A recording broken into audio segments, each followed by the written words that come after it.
काही कारणामुळे श्री गुरु ग्रंथ साहेबजींबाबत माझ्या मनात तिरस्कार निर्माण झाला होता. त्या गुरूंबद्दल तिरस्कार निर्माण झाला होता आणि त्यांचे जे कक्कार असतात त्या सगळ्या इनफॅक्ट शीख धर्माबद्दल माझ्या मनात तिरस्कार निर्माण झाला होता. पण मी म्हटलं ह्या तिरस्काराची भावना घेऊन मी कुठपर्यंत जगू आणि मी ही तिरस्काराची भावना घेऊन का मरू.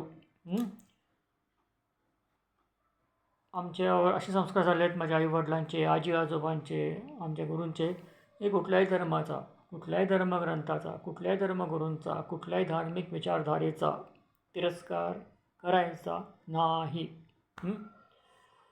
त्यामुळे आणि मला स्वप्न पडायचे की स्वप्नामध्ये श्री गुरु ग्रंथ साहेबजी मला बोलवायचे आणि मी जात नव्हतो. एकदा आता मध्ये स्वप्न पडलं माझं साधारण आणि मी गेलो तिकडे.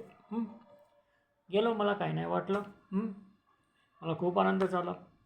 इनफॅक्ट त्या ठिकाणी असे काही पाठ झाला होता, एक वेगळा पाठ, तो श्री गुरु ग्रंथ साहेबजींचा पाठ नव्हता. आता मी जास्त बोलत नाही या विषयावरती, कारण मला बोलायचं पण नाही आहे. पण एक पाठ झाला जो शीख धर्माचाच आहे, पण तो श्री गुरु ग्रंथ साहेबजींमधला नाही आहे.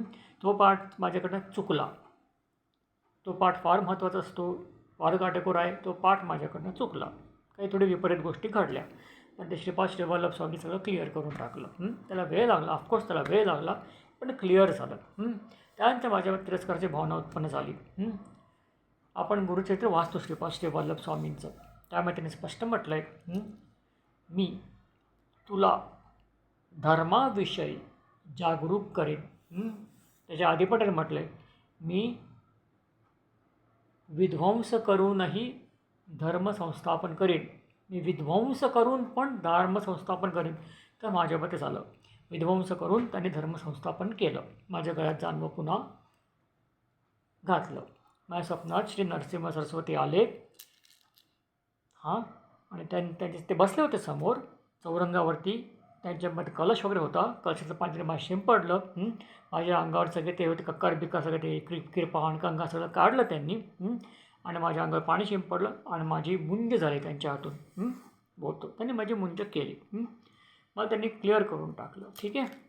त्यानंतर माझ्या तिरस्काराची भावना नुसते वाढतेच. एखाद्या सरदार समोर आला का त्या तिरस्काराने बघायचो मी. ही गोष्ट मला खटकत होती. मला वाटलं की आपण योग्य करत नाही. आपण त्या धर्माने आपलं काय वाईट केलं आहे. आपला पाठ चुकला, त्यामुळे आपलं झालं नुकसान, काही पण असू दो. पण धर्माने काय केलं होतं, का आपण तिरस्कार करायचा. ज्या गुरूंनी त्यांच्या वडिलांची आहुती दिली, 4 मुलांची आहुती दिली, त्या गुरुचा तिरस्कार का करायचा क्रमशः.